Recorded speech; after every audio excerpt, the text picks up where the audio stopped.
Hi friends! ఈరోజు వీడియోలో నేను మీతో ఆమ్లెట్ రెసిపీ ఎలా తయారు చేసుకోవాలో చూపిస్తాను. ఆమ్లెటే కదా! మాకు తెలీదా అని అనుకుంటున్నారా? అయితే తప్పేనండి. నేను చెప్పే పద్ధతిలో కనుక ఆమ్లెట్ తయారు చేస్తే అన్నమంతా ఆమ్లెట్‌తోనే తినేస్తారు. ఇక ఈ రెసిపీ కోసం ముందుగా ఒక బౌల్‌లోకి సన్నగా తరిగి పెట్టుకున్న ఉల్లిపాయ ముక్కలు, పచ్చిమిరపకాయ ముక్కలు, అలాగే ఒక చిన్న టమాటాని ముక్కలుగా కట్ చేసుకొని వేసుకోండి. అలాగే కొద్దిగా కొత్తిమీరని కూడా యాడ్ చేసుకోవాలండి. ఇప్పుడు ఇందులో రుచికి సరిపడినంత ఉప్పుని వేసుకోండి. అలాగే కొద్దిగా పసుపుని కూడా యాడ్ చేసుకోవాలి.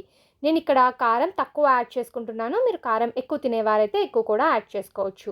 అలాగే కొద్దిగా జీలకర్ర పొడి, అలాగే హాఫ్ టీ స్పూన్ మిరియాల పొడిని కూడా వేసుకొని వీటన్నిటిని బాగా మిక్స్ చేసుకోవాలి. జీలకర్ర పొడి వేసుకోవడం వల్ల డైజెషన్‌కి చాలా మంచిగా ఉంటుంది. పిల్లలకి కూడా పెడతాం కాబట్టి వారికి కూడా బావుంటుంది. సో, ఇప్పుడు వీటన్నిటిని కూడా ముందుగా ఇలా మిక్స్ చేసేసుకోవడం వల్ల తర్వాత ఈ పొడులన్నీ కూడా ఉండలు కట్టకుండా ఉంటాయి. ఇలా మిక్స్ చేసుకున్న తర్వాత ఆనియన్స్‌ని యాడ్ చేసుకోండి. నేనిక్కడ ఒక చిన్న ఉల్లిపాయను తీసుకున్నానండి. అంతే. మీరు ఎక్కువ ఉల్లిపాయనైతే యాడ్ చేసుకోవద్దు. టేస్ట్ మారిపోతుంది.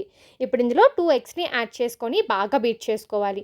మీకు ప్లఫీ ఆమ్లెట్ కావాలి అనుకుంటే మీరు ఎంత బాగా బీట్ చేసుకుంటే అంత ప్లఫీగా వస్తుంది.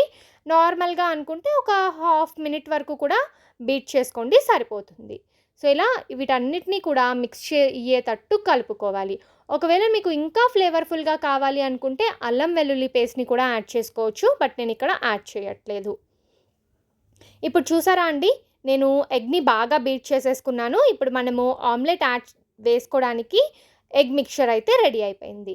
ఇప్పుడు స్టవ్ ఆన్ చేసుకొని పాన్ పెట్టుకోండి.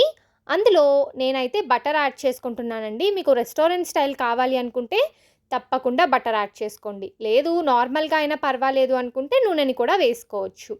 బటర్ మెల్ట్ అయిన తర్వాత మంటని లో ఫ్లేమ్‌లో పెట్టుకొని ఎగ్‌ని యాడ్ చేసుకోవాలి. మంట హై ఫ్లేమ్‌లో ఉంటే అడుగంతా కూడా మాడిపోతుందండి.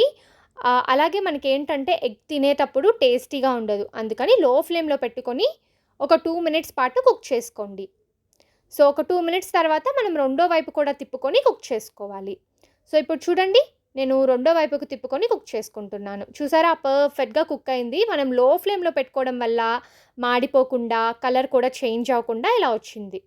సో, ఇప్పుడు రెడీ అయిపోయిందండి. రెండు వైపులా కూడా పర్ఫెక్ట్‌గా కాలిపోయింది. ఇప్పుడు తినేయొచ్చు. పిల్లలు, పెద్దవాళ్ళు అందరూ ఇష్టంగా తింటారు. ఇలా కనుక మీరు చేసి పెడితే దీంట్లో ఆనియన్, టమాటో కూడా ఉంది కాబట్టి పిల్లలు ఇష్టంగా తింటారు. ఎగ్‌లో ఉండే ప్రోటీనే కాకుండా వీటిలో ఉండే పోషకాలు కూడా వాళ్ళకి అందుతాయి.